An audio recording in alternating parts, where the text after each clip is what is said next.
Estamos en el libro de Gálatas, estamos pensando en la epístola de los Gálatas. El domingo pasado hablábamos acerca del capítulo 4, versículos del 8 al 12. Quiero que los leamos otra vez juntos. Dice: antes de conocer a Dios, vosotros los gentiles erais esclavos de los llamados dioses que ni siquiera existen. Así que ahora que conocéis a Dios, o mejor dicho, ahora que Dios os conoce a vosotros, ¿por qué queréis retroceder y convertiros otra vez en esclavos de los débiles e inútiles principios espirituales de este mundo? ¿Pretendéis ganar el favor de Dios al cumplir con ciertos días o meses, estaciones o años? Temo por vosotros. Quizá todo el arduo trabajo que hice con vosotros fue en vano. Amados hermanos, os ruego que viváis como yo, libres de esas cosas, pues yo llegué a ser como vosotros, los gentiles, libre de estas leyes. En su momento, la versión es la nueva traducción viviente. Y estuvimos leyendo algunas versiones para clarificar un poco este asunto.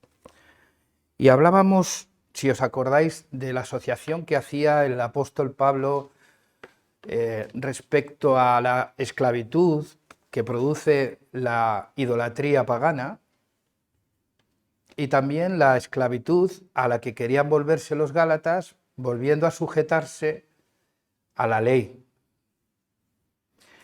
Como si Cristo y lo que Cristo hizo por ellos no hubiese sido suficiente para su salvación. Estuvimos hablando de eso y de lo importante que era, más que conocer a Dios, ser conocidos por Él, ¿no? Que a veces conocer a Dios está muy condicionado por diferentes factores, pero se universaliza a Dios cuando trata de que Él fue el que se dio a conocer. Por mucha pretensión que el ser humano tenga de conocer a Dios o de saber todo acerca de Dios, la verdad que lo que sabemos es lo que Él ha revelado, ¿sí? Por muy inteligentes que seamos, y lo que Él ha querido mostrar acerca de su carácter. Y esa relación que tenemos con Él, en base, depende de eso, no tanto de lo que nosotros controlemos esa relación, sino que Él tenga el control de esa relación. ¿Cómo tenemos que relacionarnos con Él? Él establece esos criterios. Estuvimos hablando de eso y llegamos al punto en el que íbamos a entrar en un tema como la libertad, y era un tema que no queríamos dejar a medias y lo pospusimos para el día de hoy. Hablábamos del versículo 12 del capítulo 4. Por favor, hermanos, comportaos como yo, pues también yo me he adaptado a vosotros. Ninguna ofensa sufrí de vosotros entonces.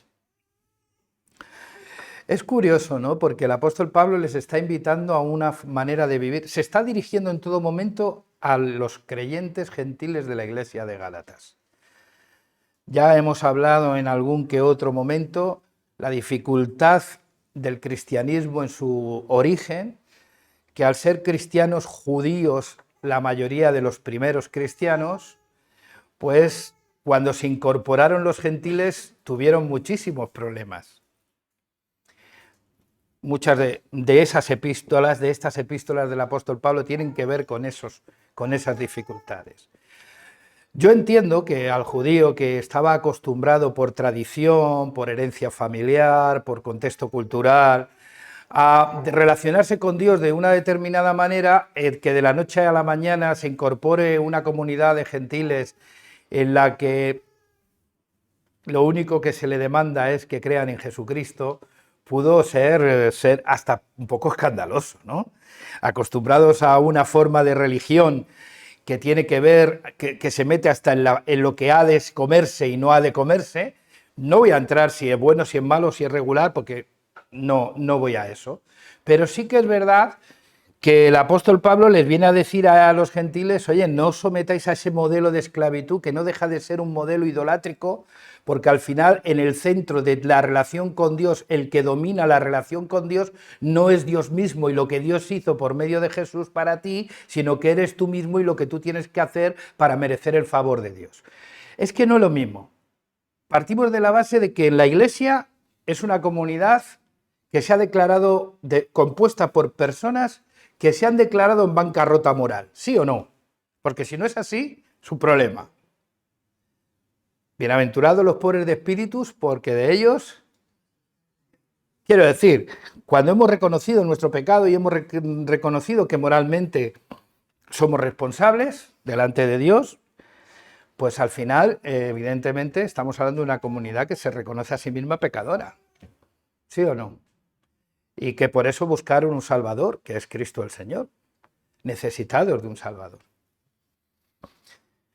Con los judíos no era tan así, porque los judíos al final se creyeron eso de ser pueblo de Dios hasta tal punto que llegaron a pensar, que todo el que quisiera formar parte del pueblo de Dios tenía que ser primero judío. Y por eso se les olvidó ese llamamiento que trasciende la raza y que trasciende la propia nación. Serás de bendición, le dijo Dios a Abraham, a las familias judías de la tierra. No, no, a todas las familias de la tierra. Y por eso el apóstol Pablo apelaba diciendo que aquellos que hemos creído en Jesús, seamos griegos, seamos gentiles o judíos, ¿vale? Mayormente los gentiles, hemos sido integrados, injertados en el buen olivo por medio de Cristo. Y que por tanto somos también herederos de la promesa que Dios hizo a Abraham. Y por tanto también somos hijos de Abraham. Yo entiendo que para un judío no le debería de sentar bien esa teología, ¿de acuerdo? Porque estaban culturalmente enseñados para otra cosa, hasta tal punto que a pesar de haber convivido con Jesús, el propio Pedro tenía dificultades para ser él el mismo delante del gentil y del judío. Sabéis que tuvo que ser confrontado por el apóstol Pablo. No era fácil, porque la cultura impregna toda nuestra vida, nuestro modo de pensar, a veces, y no era fácil para un judío. Y fue, bueno, el motivo del primer concilio de la Iglesia, ¿cuál fue? La incorporación del gentil a la Iglesia. Fue motivo del concilio de Jerusalén. Luego se han acostumbrado a eso, sí, y de cada concilio, además de solucionar un problema, salían dos más. Pero bueno, al final es eso, y fue un gran choque para los creyentes judíos la incorporación de los gentiles. Y entonces el apóstol Pablo, viendo que los gentiles estaban tomando el camino influenciado por los maestros judaizantes, estaba tomando el camino de, bueno, pues mantener toda la liturgia, los ritos y las normas de la ley de Moisés. El apóstol Pablo dice, hombre, por favor, no volváis a esos viejos rudimentos. En Cristo sois salvos. Yo siempre he pensado, mira, estaba escuchando, yo los sábados suelo ver los programas, a veces estos, los musulmanes, los judíos, los católicos, los evangélicos, y luego, bueno, el católico, como es el último y el más largo, nunca lo veo, porque me vengo para la iglesia. Pero los domingos, ¿no? He dicho otro día, a lo mejor tendrían que echarlo los sábados. Bueno, es una broma. El domingo. Y hoy escuchaba en el programa de los musulmanes estaban hablando del tema de la salud, ¿no? Y la donación de órganos. Y hablaban de que dar un órgano o donar un órgano a otra persona, pues es una buena obra que tiene su recompensa. Y yo me quedaba pensando en qué lógica tiene todas las religiones, ¿no? La lógica del castigo y la recompensa. Si no hago esto, hay castigo, y si hago esto, Dios me la debe.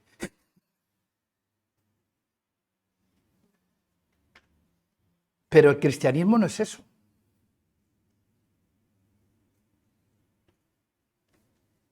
Porque el cristianismo parte de que estoy perdido, haga lo que haga, necesito un salvador.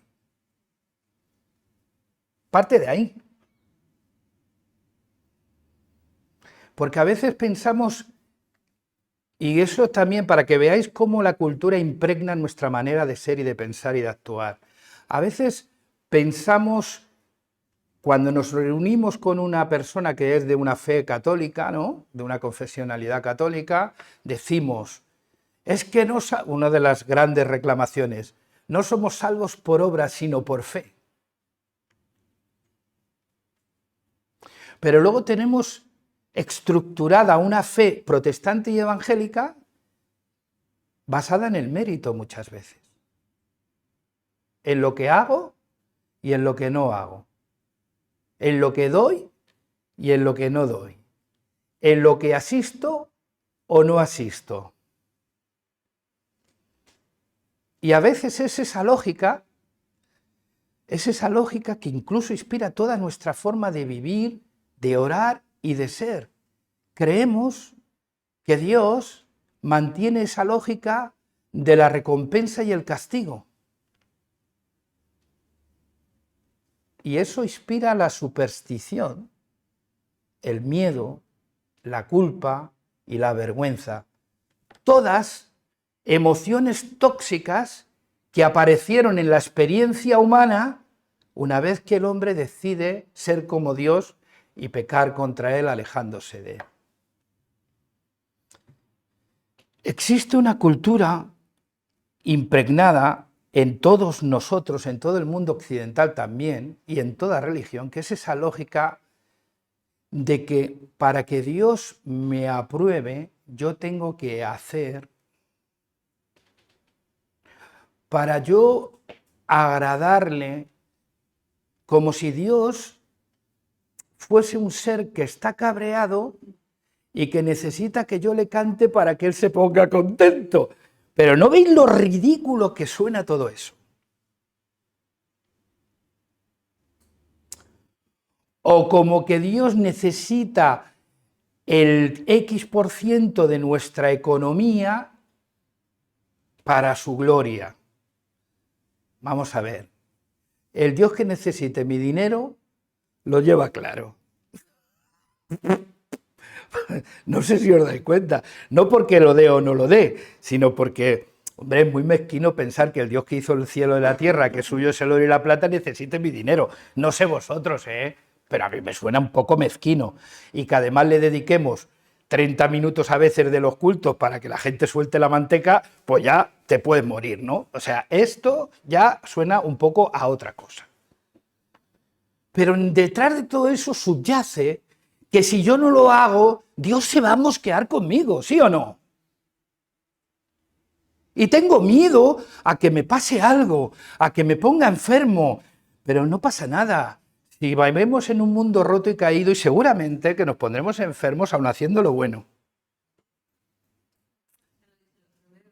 Y lo dice Eclesiastés, incluso que la cuestión más trágica que es la muerte sucede a justos y a injustos. Ahí somos todos iguales. Quiero decir que al final tenemos en el subconsciente una cultura que nos lleva a hacer las cosas para tratar, una, de ganarnos el favor de Dios o de evitar su castigo y su enfado. Y tienes a gente cargando la mochila del cristianismo con cierta angustia vital, porque si no hace lo que generalmente se dice desde aquí, con lo cual los más peligrosos de una congregación son los que se ponen aquí. A veces pensamos que están ahí sentados, pero los que tienen más fuerza, por los que hay que orar para que no se vuelvan locos, se mantengan en humildad es por los que hablan. Porque generalmente de aquí se dicen cosas investidos de poder que la gente puede asociar que si no hace eso, Dios se puede cabrear conmigo. Y a lo mejor no tiene nada que ver con Dios eso. Lo he dicho mucho, lo estoy diciendo mucho, pero sigo diciéndolo porque creo que hay que salir de esa religión y de esa lógica que nos lleva a competir los unos con los otros, que nos lleva también a hacer de Dios un ser que nadie le quiere conocer porque es que no vea lo que hay que hacer para tenerle contento.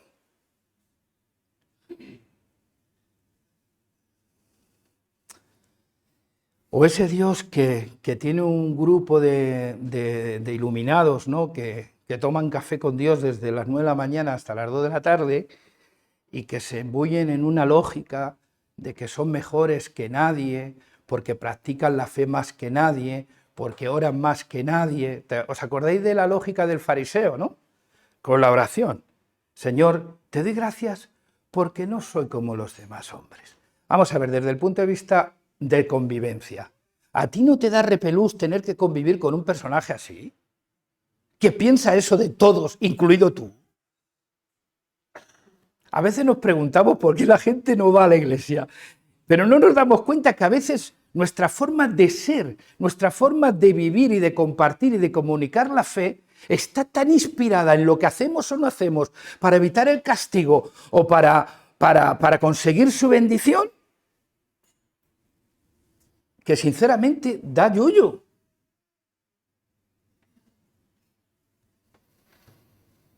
El evangelio, el cristianismo, parte no de la iniciativa de lo que el hombre puede hacer por agradar a Dios, no parte de ahí. El cristianismo parte de la iniciativa de Dios, que viendo al hombre y a la mujer perdida, se viste de hombre, se hace otro ser humano, participa de carne y de sangre y habita entre nosotros. Se hace obediente hasta una muerte considerada maldición.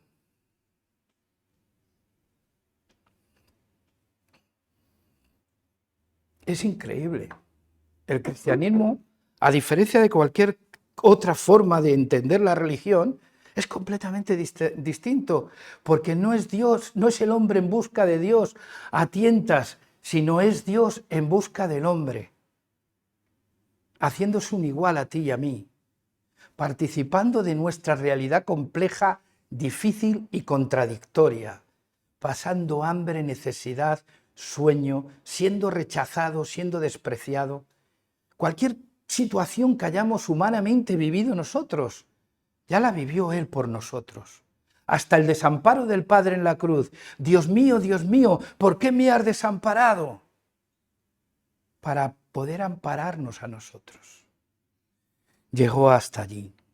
Quiero deciros con esto que el cristianismo parte de una filosofía completamente distinta a la que parte cualquier otra religión. Y es escandaloso pensar en un Dios que se viene a vivir a mi barrio. Pues claro que sí, que se viste de mí, que siente como yo, que tiene hambre, que se va a Getsemaní a orar a decirle al Padre, mira, si lo puedes hacer de otra manera te lo agradecería. ¿Sí o no? Suena como muy tal, y muy incorrecto, pero es para que nos entendamos que Jesús como hombre también en la oración de Getsemaní manifestó su debilidad y su sufrimiento y dijo, duele, y lo que viene por delante duele más, si lo podemos hacer de otra manera, pero ahí está la rendición. No se haga mi voluntad, sino la tuya. Y eso a mí me habla de que puede haber momentos en mi vida cristiana que haya cosas que las vea sobrehumanas, imposibles de acometer, y que le pueda llegar a decir a Dios, hombre, hazlo de otra manera, si es posible. Pero que lo que vale es que igual que Él fue sustentado por el Espíritu, por los ángeles que le vinieron, hágase tu voluntad, hágase tu voluntad. Yo con esto lo que quiero deciros es que al final es en lo que decía el apóstol Pablo. Cuando teníais dioses mitológicos, el sol, el dios, la diosa de la belleza, le servíais y le sacrificabais cosas Incluso algunos os pedían hasta sacrificios humanos. Y vosotros, como esclavos de esos dioses que por naturaleza no lo son, es lo que decía el apóstol Pablo, vivíais esclavizados como gentiles. Ahora ha llegado Cristo a vuestra vida y os ha hecho libre de eso, pero queriendo volver a un régimen de liturgia, de prácticas que tienen que ver con la ley para ganar el favor de Dios, es otra forma también de esclavitud. Y lo dice así el apóstol San Pablo, y se queda tan ancho. Y dice, hombre, ser como yo, alguien libre, que era judío, pero era libre de todos esos. ¿Y de qué libertad hablaba el apóstol Pablo? Pues de una libertad que, como él dice, yo me hice como vosotros. Ojo, que esto tiene su miga. Le dice a los gentiles, recordar que yo, judío, me hice como vosotros. Yo me he adaptado a vosotros y en ninguna manera me sentí ofendido por vuestra forma de vivir.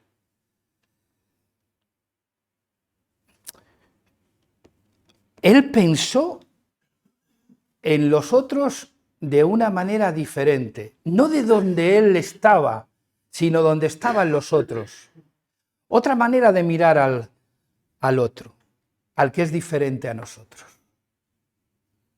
El apóstol Pablo lo recoge esto mismo bien en 1 Corintios capítulo 9, versos 19 al 23, dice, soy plenamente libre, sin embargo he querido hacerme esclavo de todos para ganar a todos. Voy a ponerme las gafas porque se me juntan las letras, a todos cuanto pueda.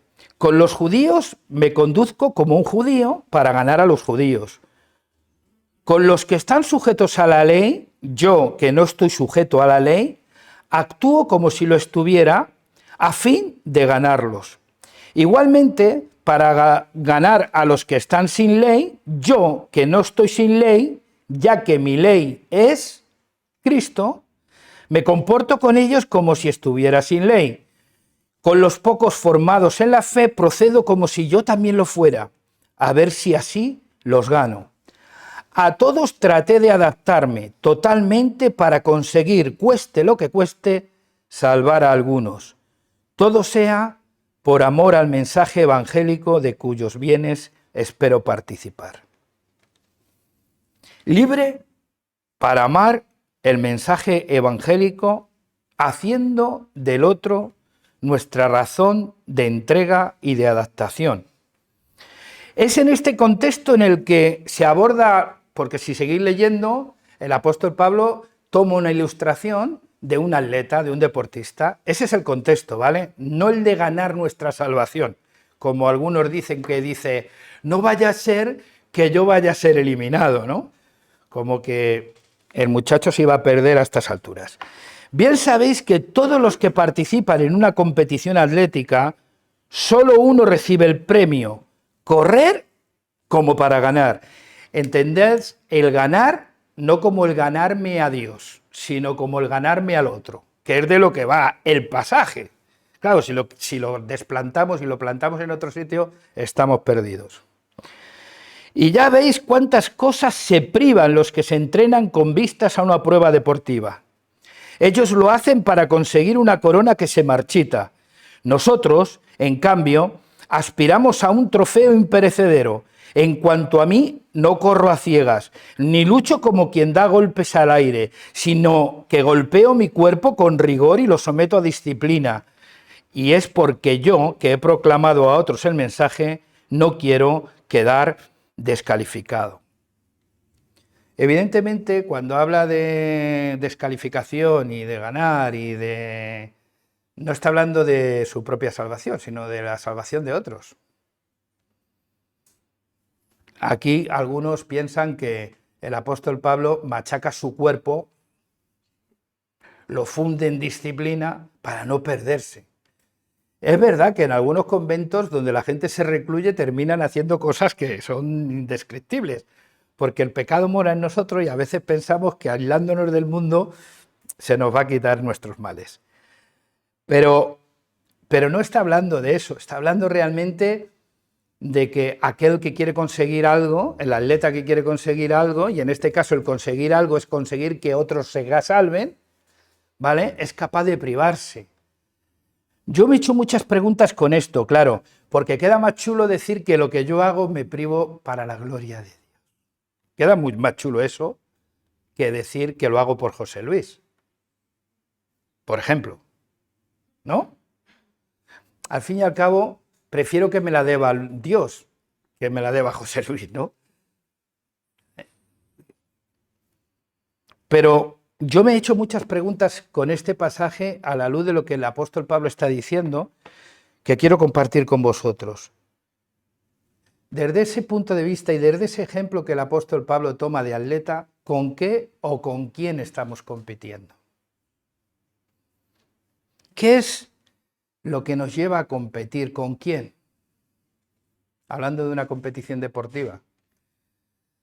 Y aquí es donde entra eso que algunos teólogos decían de que uno tiene que estar en la vida aprendiendo de la Biblia y con el periódico en la otra mano. Eso lo decía Carvar, un teólogo, y algunos otros lo han asumido también. La necesidad de saber lo que está pasando en el mundo, con qué estamos compitiendo, qué es lo que compite con nosotros a la hora de predicar el mensaje evangélico, teniendo como campo de batalla el otro. ¿A qué se refiere el apóstol? Bueno, ¿de qué hemos de privarnos? ¿De qué estoy dispuesto a privarme por los otros, por el otro? ¿A qué se refiere con golpear el cuerpo? ¿Cómo aplica esto en nuestra vida? Yo pensando en esto, estaba pensando la cantidad a veces de cosas que hemos de tragar por convivir con aquellos que no creen, ¿verdad? ¿Sí o no? ¿Sí? ¿De qué estamos dispuestos a privarnos? ¿Hasta dónde estamos dispuestos a acompañar a los demás? Para que los demás sean salvos. ¿Hasta dónde tengo que adaptarme? Porque claro, podemos llegar a contemporizar tanto que no haya diferencia entre unos y otros. Y eso es un riesgo también. Por otro lado, miremos a Jesús, consideremos el modelo de Cristo. Si habéis leído el capítulo 2 de Filipenses, versículos 5 al 8, estaréis conmigo que cuando hablamos de flexibilidad, que para mí la libertad tiene que notarse en eso, en flexibilidad y encarnación, y encarnacional. Tiene que ser flexible y encarnacional la libertad cristiana. Flexible porque buscamos al otro, y encarnacional porque no partimos de donde estamos nosotros, sino de donde está el otro. Y es lo mismo que hizo Dios. Haya en vosotros el sentir que hubo en Cristo Jesús, que el cual siendo igual a Dios, no estimó. Mira que tenía donde agarrarse para hacerlo de otra manera, y mira que podía haberlo hecho de otra manera. Sin embargo, él se despojó de todo.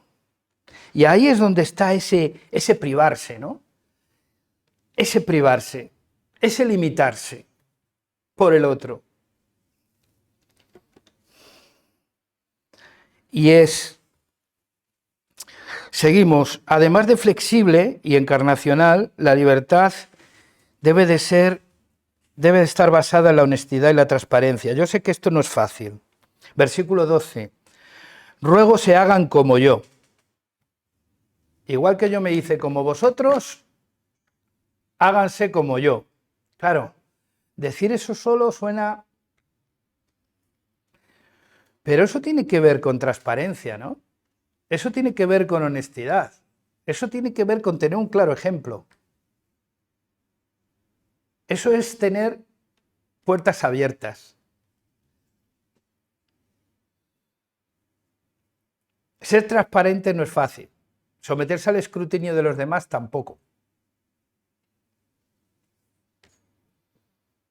Pero si queremos decir que seamos como yo, quiero que seáis como yo, la gente tiene que ver cómo nosotros vivimos, ¿no? ¿Sí o no?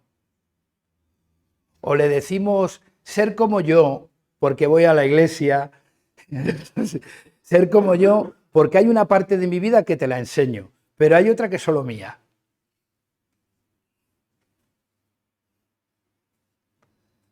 Ser como yo implica ser transparentes. Trabajar un poco las puertas.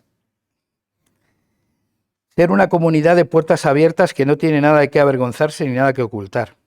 Es como Adán y Eva, que al principio estaban desnudos, pero no tenían nada de qué avergonzarse, hasta que pecaron. Versículo 13. ¿Sabéis por qué el apóstol Pablo llegó a los Gálatas? Si leéis, llegó enfermo por una enfermedad. Una enfermedad le llevó a los Gálatas.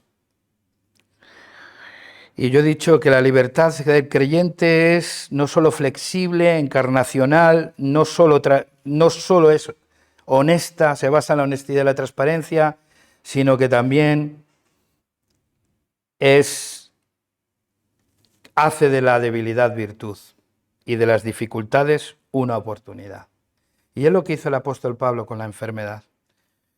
Fue la causa del anuncio a los Gálatas. La enfermedad o dificultad no fue un obstáculo para ser recibido ni para ser acogido por los Gálatas. Al contrario, dice que lo acogieron como un ángel, como a Cristo Jesús.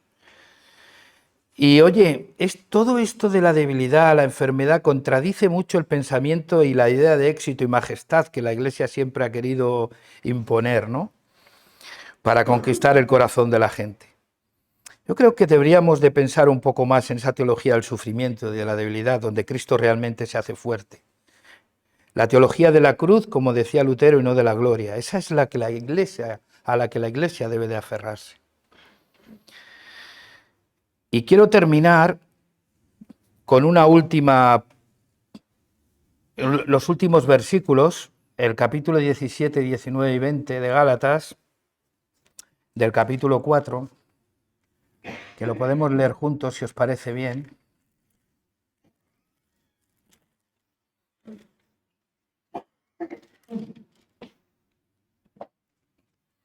Dice, tienen celo por vosotros, pero no para bien, sino que quieren apartaros de nosotros para que vosotros tengáis celo por ellos.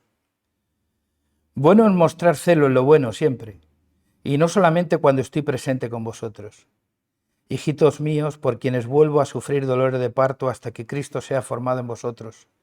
Quisiera estar con vosotros ahora mismo y cambiar de tono, pues estoy perplejo en cuanto a vosotros. Hay una cosa que en la libertad cristiana tiene un condicionante importante. Es flexible, encarnacional, basada en la honestidad y en la transparencia.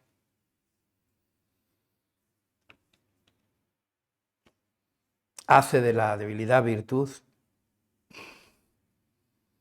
Pero la libertad no se utiliza, en la libertad cristiana no te da pie para utilizar a la gente para autorreforzarte. El apóstol Pablo está diciendo, aquellos judaizantes que muestran interés por vosotros, lo muestran para que vosotros tengáis celo por ellos. No era un interés puro. No era un interés por la persona. Yo cuando veo que todo lo que se hace en las comunidades y en las iglesias se hace por las personas, por su trabajo, por su oración, por su esfuerzo, por su dinero, pero hacemos que la persona se convierta no en un fin, sino en un medio para conseguir un altar para mi nombre, para mi gloria, o de la denominación, o de vete tú a saber quién, me parece que todo eso es cualquier cosa menos cristianismo.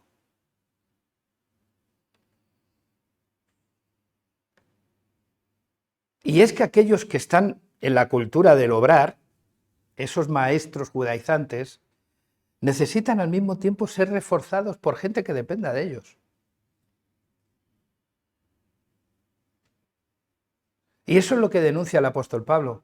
Ellos muestran un interés por vosotros para apartaros de nosotros y que vosotros mostréis celo por ellos. Y eso ya tiene que ver con la motivación con la que nosotros compartimos el Evangelio o mostramos interés por las personas. El interés por las personas debe ser lo primero, lo más importante.